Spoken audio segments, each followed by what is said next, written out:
Hello friends, welcome back to our channel. இன்னைக்கு நம்ம சேனலில் எதை பற்றி பார்க்க போகிறோம்னு பார்த்தீங்கன்னா, நம்ம நாட்டில் கிரிப்டோ ரெகுலேஷன் இனிஷியல் ஃபேஸஸில் இருந்துட்டு வந்திருக்குது. அதனாலேயே கிரிப்டோ யூசர்ஸான நம்ம மேலேயே அது ரொம்ப ஹார்டாக இருந்துட்டு வந்திருக்குது. இப்போது ஒரு சில மாதங்களுக்கு முன்னாடிலாம் இந்தியன் எக்ஸ்சேஞ்ச் யூஸ் பண்ணால் மட்டும்தான் KYC அப்படிங்கிற மாதிரி இருந்தது. லேட்டராக பினான்ஸ் லைக் சென்ட்ரலைஸ் எக்ஸ்சேஞ்சஸில் கூட KYC ரொம்ப கட்டாயமாக்கப்பட்டது. இன்னும் அப்கமிங் டேஸில் அப்கமிங் மந்த்ஸ்லாம் பார்த்தீங்கன்னா, இப்போ இந்த பினான்ஸ் டெக்ஸஸ் இந்த மாதிரி டெக்ஸஸ்லாம் கூட பார்த்தீங்கன்னா KYC கட்டாயமாக்கப்படும் அப்படிங்கிற மாதிரி சொல்றாங்க. இந்த மாதிரி இருக்க இந்த சிச்சுவேஷன்ல இன்னும் கூட ஒரு சில எக்ஸ்சேஞ்சஸ் மினிமல் டெபாசிட்ஸ்க்கு KYC தேவையில்லை அப்படிங்கிற மாதிரி இருந்துட்டு வந்திருக்கு. அந்த மாதிரி ஒரு சில பிளாட்ஃபார்ம்ஸ் பத்தி தான் நம்ம இந்த வீடியோல பார்க்க போறோம். அண்ட் ஆல்சோ பாத்தீங்கன்னா, நான் இன்னி டேட் வரைக்கும் ரெக்ரெட் பண்றேன் ஒரு 2020ல நான் பண்ண ஒரு ட்ரேட் பத்தி தான் இந்த வீடியோல ஷேர் பண்ண போறேன். அண்ட் ஆல்சோ மார்க்கெட் அப்டேட் பத்தி பார்க்க போறோம். ஸோ இதெல்லாம் பத்தி தான் நம்ம இந்த வீடியோல பார்க்க போறோம். வீடியோ கைண்ட் ஆஃப் டிஃப்ரெண்டாகவும் இருக்கும், ரொம்ப யூஸ்ஃபுல்லா கூட இருக்கலாம். ஸோ இந்த வீடியோ ஸ்கிப் பண்ணாம ஃபுல்லா பாருங்க. நீங்க நம்ம சேனல் ஃபர்ஸ்ட் டைம் பாக்குறீங்கன்னா என் பேர் அஜித், நீங்க பார்க்குற knowledge channel. So with that let's get started.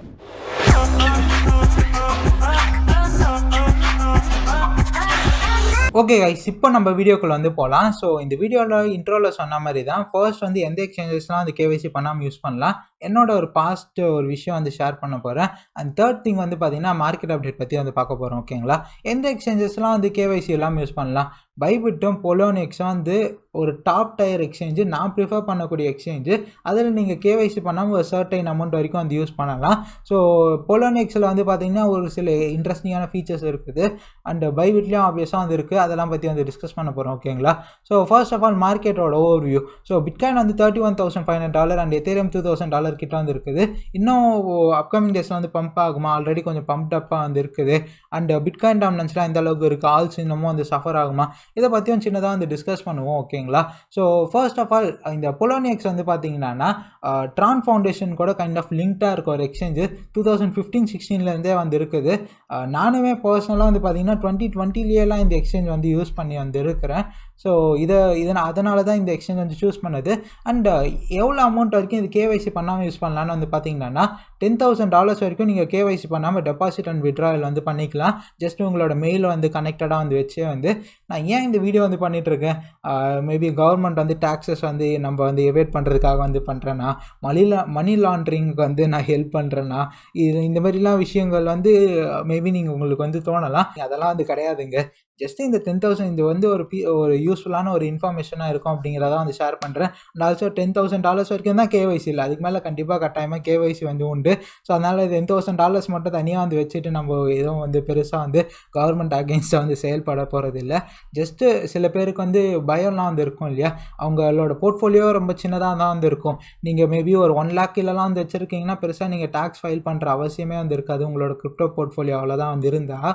But சில பேர் பயப்படுவாங்க, கிரிப்டோவில் நான் போட்டு வச்சுருக்கேன், மேபி டேக்ஸ் ப்ராப்ளம் வருமோ. அதனால் மேபி நீங்கள் இந்த எக்ஸ்சேஞ்சஸ் வேணால் ப்ரிஃபர் பண்ணலாம். பைபிட்டோ பொலோனிக்ஸோ நீங்கள் ரொம்ப பெரிய அமௌண்ட் இருந்தால், நானுமே பர்சனலாக இந்த மாதிரி எக்ஸ்சேஞ்சஸ் ப்ரிஃபர் பண்ண மாட்டேன். எக்ஸ்சேஞ்சஸே ப்ரிஃபர் பண்ண மாட்டேன். முடிஞ்சால் ஒரு ஹார்ட்வேர் வாலெட் போயிடுங்க தான் சொல்லுவோம். ஓகேங்களா, ஸோ ஜஸ்ட் இது இன்ஃபர்மேஷன் நீங்கள் எப்படி வேணால் இதை யூஸ் பண்ணிக்கலாம். ஓகேங்களா, ஸோ அதுக்காக தான் ஷேர் பண்ணுறது. ஸோ பொலோனிக்ஸ் 2014 இருக்குதா. அண்ட் ஆல்சோ இவங்க பார்த்தீங்கன்னா USDD இது ஓரளவுக்கு சேஃப் அப்படின்னு கேட்டிருந்தாங்க. 30% API வரைக்கும் இருக்குது. நான் பார்த்த வரைக்கும் சேஃபாக தாங்க ஓரளவுக்கு இருக்குது. பட் அதுலேயுமே நீங்கள் அவ்வளோலாம் போடாதீங்க. என்னை பொறுத்த வரைக்கும் ஓரளவுக்கு சேஃபான ஸ்டேபிள் காயின்ஸ் என்ன கேட்டிங்கன்னா USDC சேஃபுங்க. அண்ட் ஆல்சோ BUSD, பைனான்ஸ் இந்த அளவுக்கு வளர்ந்தனால BUSD சேஃபு. அண்ட் USDT இல்லைனா கிரிப்டோவே காணாமல் போயிடும். ஸோ அதனால் ஓரளவுக்கு இதெல்லாமே பார்த்திங்கன்னா ரொம்ப சேஃபான ஸ்டேபிள் காயின்ஸில் கூட நம்ம சேஃப்டி இப்போ பார்க்குற நிலமையில் இருக்கும். அந்த மாதிரி ஒரு பேட் டைம்ஸில் இருக்கும். ஸோ இதாங்க, இதில் 30% தராங்க. மேபி ஓரளவுக்கு என்ன யூஸ் பண்ணிக்கோங்க. USDD பார்த்திங்கன்னா டேரெக்டாக இவங்களோட ஃபவுண்டேஷனால் பேக்கப் பண்ணப்பட்ட ஒரு ஸ்டேபிள் காயினால் இது ஷேர் பண்ணுறேன். அண்ட் ஆல்சோ சரி, இப்போது இவங்களோட எக்ஸ்சேஞ்ச் அதெல்லாம் பற்றி பார்ப்போம். ஓகே கைஸ், இப்போ நம்ம பொலோனிக்ஸில் தான் இருக்கோம். ஸோ இதுதான் என்னோட பொலோனிக்ஸ் அக்கௌண்ட்டு. ஸோ இது இப்போது நான் டெபாசிட் பண்ணதோ இப்போது வச்சிருக்க பேலன்ஸ் கிடையாது. ஸோ நான் எப்போவுமே என்கிட்ட ஒரு பழக்கம் உண்டுங்க. நான் நிறைய எக்ஸ்சேஞ்சஸ் இந்த பொலோனிக்ஸ், பைபிட்டு, கூகாயின், OKX, ஹியோபி அது இதுன்னு இருக்க எல்லா எக்ஸ்சேஞ்சஸும், அசன்டெக்ஸ் எல்லா எக்ஸ்சேஞ்சஸும் அக்கௌண்ட் வச்சுருப்பேன். ஏன் அப்படின்னு பார்த்தீங்கன்னா, ஆல்சோ வேலெட்டுமே நான் 1-2 வேலெட் யூஸ் பண்ண மாட்டேன். நிறைய வேலெட்ஸ் கிரியேட் பண்ணி தனியாக வச்சுருப்பேன். ஏன்னா பேக்கப் அப்படின்னு இது நாளைக்கு யூஸ் ஆகலாம். நான் இந்த அமௌண்ட் வந்து தப்புன்னு எனக்கு வேறு ஏதாவது தேவை வந்து இருந்தால் இதெல்லாம் வந்து நான் யூஸ் பண்ணிப்பேன். ஸோ அதனால் எனக்கு இந்த மாதிரி ஒரு பழக்கமும் வந்து ஏன்னா இந்த அக்கௌண்ட்டு நான் வந்து சப்போஸ் ஓப்பன் பண்ணாமல் ரொம்ப நாள் கழிச்சு நான் ஓப்பன் பண்ணுறேன்னா பரவாயில்ல, இதில் கொஞ்சம் அமௌண்ட் இருக்குது அப்படின்னு என்னையே வந்து சர்ப்ரைஸ் பண்ணுற அளவுக்கு இருக்கணும் அப்படின்னு நான் வந்து நினைப்பேன். ஸோ அதுவும் ஒரு விஷயங்க. ஸோ இந்த மாதிரி நான் வந்து பிரித்து வந்து வச்சுப்பேன். அது நல்ல விஷயம் தான். நீங்களும் மேபி அதை வந்து பண்ணுங்க இனிமேல் வந்து. ஸோ இதில் வந்து பார்த்தீங்கன்னா ஸ்டேக்கிங்னு தனியாக ஆப்ஷன்ஸ்லாம் வந்து கொடுக்கல. ஸ்டேக்கிங் வந்து பார்த்தீங்கன்னா டேரெக்டாக வேலட்லேயே இருந்தீங்கன்னா அது அப்படியே காம்பவுண்ட் ஆகும் அப்படிங்கிற மாதிரி ஒரு விஷயம் வந்து இருக்குது. நான் தேடி எங்கடா அந்த ஸ்டேக்கிங் போர்ட்டலே இல்லை அப்படின்னு பார்த்தோன்னா இந்த ஆர்டிக்கிளில் தான் வந்து பார்த்துருந்தேன். ஸோ இப்போது ஃபர்தராக நான் பண்ணியிருந்த அந்த ட்ரேட்ஸ் அதெல்லாம் வந்து சொல்லியிருந்தேன் இல்லையா, நான் இன்றைக்கி வரைக்கும் பெருசாக வந்து ரெக்ரெட் பண்ணுறது எதுன்னு வந்து பார்த்தீங்கன்னா போல்கா ஸ்டார்டர் தாங்க. போல்கா ஸ்டார்டர் வந்து பார்த்தீங்கன்னா இனிஷியலாக வந்து ஒரு ஐடியோ பிளாட்ஃபார்ம் ஆஃப் இட்ஸ் ஃபர்ஸ்ட் கைண்ட்னு கூட சொல்லலாம். இதுதான் வந்து ஃபர்ஸ்ட்டாக வந்து வந்தது ஒரு டோக்கனோட வந்த ஒரு ஃபர்ஸ்ட் ப்ராஜெக்ட்டு. ஸோ இந்த ப்ராஜெக்ட் வந்து வரும்போது எனக்கு பெருசாக இது எந்தளவுக்கு வளரும் அப்படிங்கிறதெல்லாம் வந்து ஐடியா இல்லை. இதெல்லாம் வந்து பார்த்திங்கன்னா ஒரு 15 சென்ட்ஸ் 20 சென்ட்ஸ்லாம் வந்து வாங்கியிருந்தேன். ஸோ இனிஷியலாக இது வந்து யூனிஸ்வாப்லேயும் அப்பா பொலோனிக்ஸ் இந்த மாதிரி எக்ஸ்சேஞ்சஸில் வந்து லான்ச் ஆகியிருந்தது. ஓகேங்களா, நான் வந்து பண்ணியிருந்த அந்த ட்ரேட் வந்து காட்டுறேன் உங்களுக்கு வந்து.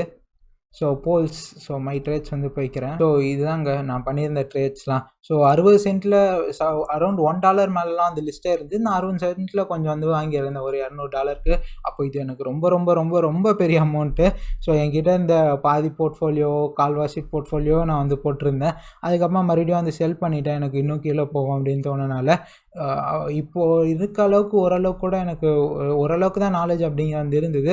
அதனால் அதை யூஸ் பண்ணி என்னென்ன பண்ணியிருந்தேங்க. அதுக்கப்புறமா மறுபடியும் 20 சென்ட்ஸ் வரும்போது ஃபாலோ ஆகும்போது வாங்கியிருந்தேன். ஸ்டில் அது இன்னும் 10 சென்ட்ஸ் வரைக்கும்லாம் வந்து போச்சு. அப்போது நான் வந்து பார்த்திங்கன்னா யூனிஸ்வாப்லேயே நிறையா வந்து பை பண்ணியிருந்தேன். ஸோ ரெண்டுத்துலேயுமே வந்து பை பண்ணால அமௌண்ட் ஒரு அளவுக்கு வந்து டேலி ஆயிடுச்சு. ஸோ இதில் வந்து நான் பார்த்திங்கன்னா கம்மியாக தான் வந்து வாங்கியிருப்பேன். 10 சென்ட்ஸ்னால் நான் இந்த யூனிஸ்வாப்லலாம் வந்து பார்த்திங்கன்னா கிட்டத்தட்ட இதோட அதிகமாக அக்யூமுலேட் பண்ணேன். ஏன்னா இதில் வந்து ஸ்ப்ரெட் அதிகமாக இருந்தது. என்னால் வந்து அதிக அமௌண்ட் வந்து கொடுத்து இதில் வந்து வாங்க முடியல.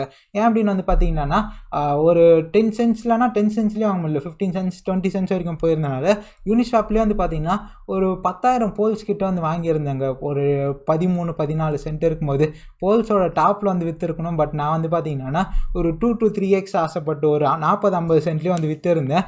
போல்ஸோட டாப்பில் வந்து பார்த்திங்கன்னா $7. நினச்சி பாருங்கள், 10,000 போல்ஸ்னால் இப்போது இருக்க என்னோடய போர்ட்ஃபோலியோ கூட இந்த அமௌண்ட் வந்து வந்திருக்கு. அது ரெண்டும் ஈக்குவலாக இருக்குது. அந்த அளவுக்கு தான் வந்து இருக்குது. ஸோ இது வந்து என்னோடய ஒரு பிக்கஸ்ட் ரெக்ரெட்டு. ஸோ நீங்கள் நம்பலைன்னா இந்த டேட்ஸ்லாம் கூட வந்து பார்க்கலாம். ஸோ உங்களால் வந்து பார்க்க முடியும். ஸோ 2020 இதெல்லாம் வந்து நடந்த விஷயம். ஸோ இதுவும் ஒரு ரெக்ரெட்டு. இது மாதிரி ஏகப்பட்ட ரெக்ரெட்ஸ் இருக்குது. மேபி நான் அப்கமிங் வீடியோஸில் தான் வந்து ஷேர் பண்ணுறேன். ஓகேங்களா. ஸோ அண்ட் ஆல்சோ பைபிட்டும் நான் வந்து யூஸ் பண்ணியிருந்தேங்க. பைபிட்டில் இப்போ பேலன்ஸ் வந்து இல்லை. ஏன்னா பைபிட் இருந்தால் நான் பைபிட்டில் எப்போவுமே வந்து ஃபியூச்சர்ஸ் ட்ரேடிங்காக தான் பைபிட் வந்து யூஸ் பண்ணுவேன். ஸோ அது இருந்தால் இந்த மாதிரி மார்க்கெட் சுச்சுவேஷன்ஸில் என்னோட ஒரு சில எமோஷன்ஸ்னால நான் அதை வந்து லூஸ் பண்ணக்கூடாதுன்னு நினைக்கிறேன். ஸோ அதனால தான் நான் ஓகேஎக்ஸில் ஒரு $1000 பினான்ஸில் $1000 அந்த மாதிரி வச்சு ட்ரேட் பண்ணுறது. பைபிட்டில் நிறைய பெரிய ஒரு $5,000-6,000 வச்சு பண்ணியிருந்தேன். இப்போ அதை விட்ரா பண்ணிட்டு தனியாக எடுத்துகிட்டு போயிட்டேன். அண்ட் கைஸ், இன்னொரு விஷயம் வந்து நோட் பண்ணிங்களா? எத்தனை பேர் நோட் பண்ணிங்கன்னு தெரியல. ஸோ ட்ரான் வந்து பெருசாக டம்பே கிடையாதுங்க. 8 சென்ட்டில் இன்னமும் வந்து இருக்குது. நான் இந்த பிட்காயின் வந்து $42 அந்த மாதிரிலாம் வந்து போய் டம்ப் ஆகும்போதுலாம் கூட ட்ரான் 6 சென்ட்ஸில் பார்த்தீங்கன்னா ஆக்சுவலாக அந்த பம்ப் மாதிரி தான் அந்த இருக்குது. ஸோ ட்ரான் வந்து பெருசாக வந்து டம்ப் ஆகலை. அதுதான் அந்த விஷயம் வந்து சொல்லணும்னு நினச்சேன். அண்ட் ஆல்சோ ட்ரானோட டிஃபை வேல்யூ வந்து பார்த்திங்கன்னா பினான்ஸ் ஸ்மார்ட் செயினோட அதிகமாகிறதுக்கான சான்சஸ் இருக்குது ஃபியூச்சரில் அப்படிங்கிற மாதிரிலாம் வந்து இந்த ஆர்டிக்கல் வந்து பார்த்துருந்தேன். ஸோ கைஸ், அண்ட் இப்போ நம்ம மார்க்கெட்டோட அப்டேட் வந்து பார்ப்போம். கைஸ், நம்ம இப்போ பிட்காயின் சார்ட் தான் வந்து பார்த்துட்ருக்கோம். ஸோ வீக்லி டைம் ஃப்ரேமில் வந்து இருக்குது. ஸோ வீக்லி டைம் ஃப்ரேமில் இங்கே எத்தனை கேண்டில்ஸ் வந்து பாருங்கள், நியர்லி 8 கேண்டில்ஸ் அப்படிங்கிற மாதிரி வந்து ரெட்லேயே வந்து இருந்துருக்குது. ஸோ எந்த அளவுக்கு ஆஃபுல்லாக வந்து ஃபாஸ்ட் ஃபியூ வீக்ஸ் இருந்திருக்கும் அப்படின்னு கண்டிப்பாக வந்து உங்களுக்கு தெரியும். நியர்லி 2 months ரெட்லேயே வந்து இருந்துருக்குங்க. இப்போ ஒரு சின்ன இந்த க்ரீன் கேண்டில் பார்த்து பவுன்ஸ் பார்த்து நீங்கள் ரொம்ப எக்ஸைட் ஆகாதீங்க. முடிஞ்ச அளவுக்கு இந்த இடத்துல ஸ்பாட்லலாம் பை பண்ணுவேன்னா மேபி ஆப்பர்ச்சுனிட்டி யூஸ் பண்ணிக்கிறதா இருந்தால் டைட்டாக ஸ்டாப் லாஸ்லாம் யூஸ் பண்ணிவிட்டு ஸ்பாட்லேயே கூட வேணால் பை பண்ணிக்கோங்க. ஓகேங்களா. ஸோ இதுதான் என்னை பொறுத்த வரைக்கும் இருக்க விஷயம். ஸோ இது வந்து சின்னதாக வந்து சொல்லணும் வந்து நினச்சேன். அண்ட் ஆல்சோ வந்து பார்த்திங்கன்னா இது வரைக்குமே வந்து பார்த்திங்கன்னா இந்த பர்டிகுலர் இந்த ஜோன் வந்து இருக்கு இல்லையா, இது வந்து ஒரு ஸ்ட்ராங்கான ஒரு ஜோனு. இது கீழே வந்து இதுக்கு இந்த ஜோனுக்குள்ளேயோ இதுக்கு கீழேயோ வந்து இது வரைக்கும் க்ளோஸ் அப்படிங்கிற இந்த வச்சதே வந்து கிடையாது. அண்ட் ஆல்சோ இந்த பர்டிகுலர் இங்கே இடத்துல ஒரு ஆர்டர் பிளாக்கும் வந்து இருக்குது, உங்களால் வந்து பார்க்க முடியும். ஸோ இது வந்து ஒரு ஸ்ட்ராங்கான ஒரு டிமாண்ட் ஜோனுங்க இது வந்து. ஸோ இந்த டிமாண்ட் ஜோனில் ஒரு விக்கு வந்துட்டு கொஞ்சம் பம்பாக இருக்குது. ஸோ மேபி இது வந்து இன்னும் எந்த அளவுக்கு வந்து போகலாம் அப்படின்னு வந்து பார்த்தீங்கன்னா, ஸோ வீக்லியில் இங்கே வந்து ஒரு சில வேல்யூ கேப்ஸ், அதாவது இங்கே கேப் அப்படிங்கிற ப்ரைஸ் ட்ராப் அப்படிங்கிற ரொம்ப சிக்னிஃபிகண்ட்டாக வந்து இருந்திருக்கும். ஸோ அதுக்கான ஒரு ரீட்ரெஸ்ட்டாக கூட வந்து இருக்கலாம். எந்த அளவுக்கு இது வந்து ரீடெஸ்ட் ஆகலாம், எந்த அளவுக்கு இது வந்து ரீட்ரேஸ் ஆக சான்சஸ் வந்து இருக்குது அப்படின்னு வந்து கேட்டிங்கன்னா, மேபி ஒரு $32,500 $700 இந்த மாதிரி ரேஞ்ச் வந்து வரதுக்கான சான்சஸ் இருக்குது. ஏன்னா வீக்லிலையும் இந்த பர்டிகுலர் ப்ரைஸ் கேப் அப்படிங்கிற இப்படி தான் வந்து இருக்குது. டே டைம் ஃப்ரேம்லேயும் வந்து பார்த்தீங்கன்னா அந்த அளவுக்கு தான் ப்ரைஸ் கேப் அப்படிங்கிற வந்து இருக்கனால மேபி ஒரு $32,700 $33,000 இல்லை அதுக்கும் மேலே வந்து பம்ப் ஆச்சுன்னா மேக்ஸிமம் ஒரு $36,000 அந்த மாதிரி ரேஞ்ச் வந்து பார்க்கறதுக்கான சான்சஸ் வந்து இருக்குங்க. ஸோ இது வந்து ஒரு ஷார்ட் டேர்ம் பவுன்ஸ் அப்படிங்கிற கூட வந்து சொல்லலாம். ஏன்னா அகைன் இங்கே இருக்க லிக்விடிட்டிலாம் வந்து எடுத்தனால ஒரு சின்ன ஒரு பவுன்ஸ் வந்து வந்துட்டு அகைன் கொஞ்சம் கொஞ்சமாக ட்ராப் ஆகிட்டு ஒரு புது ரேஞ்சும் வந்து ஃபார்ம் பண்ணலாம். இல்லை அகைன் வந்து டம்ப் ஆச்சுன்னா நம்ம நெக்ஸ்ட்டு பார்க்க வேண்டிய ரேஞ்சஸ் வந்து இதுதாங்க. இந்த $28,000 டு இந்த பர்டிகுலர் 26,000 அந்த மாதிரி ரேஞ்ச் 27,000 26,000 அப்படிங்கிறது ஒரு மேஜரான ஒரு டிமாண்ட் ஜோனுங்க. சப்போஸ் நம்ம இந்த இடத்துலலாம் வந்து கீழே வந்துட்டு அகைன் வந்து ஒரு ரேஞ்ச் மாதிரி வந்து எல்லாம் வந்து ஃபார்ம் ஆச்சுன்னா அதுக்கப்புறம் இந்த இடத்துல வந்து பார்த்தீங்கன்னா இந்த இடத்துல ஒரு மேஜரான ஒரு ரேஞ்ச் சப்ளை வந்து இருக்குது. அதுக்கு கீழே வந்து 20,000 தாங்க வந்து இருக்குது. ஸோ இந்த இடத்துலையும் நம்ம வந்து ரேஞ்ச் ஆக சான்சஸ் இருக்குது. ஸோ உங்களோட பையிங்ஸ் வந்து எங்கெல்லாம் நீங்கள் வந்து வச்சுக்கலாம்னு வந்து பார்த்தீங்கன்னா 26,000 வந்து வச்சுக்கலாம். ஸோ அதுக்கும் கீழே வந்து போச்சுடானா இந்த 24,000 இந்த மேஜர் ஏரியாவாக வந்து இருக்கும் 24,000லாம். ஸோ அந்த இடத்துலலாம் நீங்கள் உங்களோட பையிங்ஸ் அப்படிங்க வச்சுக்கலாம். முடிஞ்ச அளவுக்கு பிடிஎஸ்லேயே கூட வந்து நின்றுக்கலாம். சப்போஸ் நீங்கள் ஆல் காயின்ஸ் வந்து வாங்கணும்னு நினச்சாலும் சின்ன அமௌண்ட்டில் ஆல் காயின் வாங்கிட்டு அந்த பவுன்சர்ஸ் வந்து ப்ளே பண்ணிக்கலாம். அதுக்காக தான் நான் இந்த ரேஞ்சஸ்லாம் உங்ககிட்ட வந்து ஷேர் பண்ணுறேன். ஸோ இதுதான் அப்கமிங் டேஸில் வந்து நான் வந்து எதிர்பார்க்குறது. அண்ட் ஆல்சோ எத்தேரியம் வந்து பார்த்தீங்கன்னா பிட்காயின் விட இந்த பர்டிகுலர் டிமாண்ட் ஜோன் வந்து எத்தேரியம் இன்னும் வந்து பிரேக் பண்ண வந்து கிடையாது. ஸோ எத்தேரியமோட ட்ராப் எந்த அளவுக்கு சிக்னிஃபிகண்ட்டாக வந்து இருக்க போகுது அப்படிங்கிறது அப்கமிங் டேஸில் நம்ம வந்து பார்ப்போம். ஸோ ஏன் வந்து பார்த்தீங்கன்னா பிட்காயின் டாமினன்ஸ் இன்னமும் 46 தான் வந்து இருக்குது. பிட்காயின் டாமினன்ஸ் ரொம்பவே வந்து புல்லிஷாக வந்து இருக்குங்க. ஸோ இன்னும் அந்த அப்கமிங் டேஸஸ்லாம் வந்து பயங்கரமாக வந்து பிட்காயின் டாமினன்ஸ் வந்து பம்ப் ஆகி சப்போஸ் பிட்காயின் பம்ப் ஆக வேணாம், பிட்காயின் அதே மாதிரி வந்து இருந்துட்டு ஆல் காயின்ஸ் வந்து டம்ப் ஆகவும் சான்சஸ் வந்து இருக்குது. ஸோ இதெல்லாம் தான், இல்லைனா ஓவரால் மார்க்கெட் பம்ப் ஆனால் பிட்காயின் அதிகமாக பம்ப் ஆகிட்டு ஆல் காயின் கம்மியாக வந்து பம்ப் ஆகலாம். ஸோ இந்த மாதிரிலாம் வந்து இருக்க சான்சஸ் இருக்குது. பட் ஓவரால் பிட்காயின் டாமினன்ஸ் வந்து இன் ஃபியூச்சர் அப்கமிங் மந்த்ஸ்லாம் வந்து இன்க்ரீஸ் ஆகதாங்க சான்சஸ் இருக்குது. முடிஞ்ச அளவுக்கு ஷார்ட் டேர்ம் பிளேஸ் எல்லாம் முடிஞ்சால் நம்மளோட டெலிகிராம் சேனலில் நான் வந்து அப்டேட் பண்ணுறேன். கண்டிப்பாக வந்து ஜாயின் பண்ணிக்கோங்க. பட் ஆல்சோ ஒரு சின்ன கிவ்அவே வந்து பிளான் பண்ணியிருக்கேன். ஸோ அதனால் மறக்காமல் டெலிகிராம் சேனலில் ஜாயின் பண்ணிக்கோங்க. ஸோ இதுதான், முடிஞ்சால் வந்து ஒரு தனியாக ஒரு வீடியோ பண்ணி மார்க்கெட் அப்டேட்லாம் வந்து ஷேர் பண்ணுறேன். யா கைஸ், தேங்க்யூ.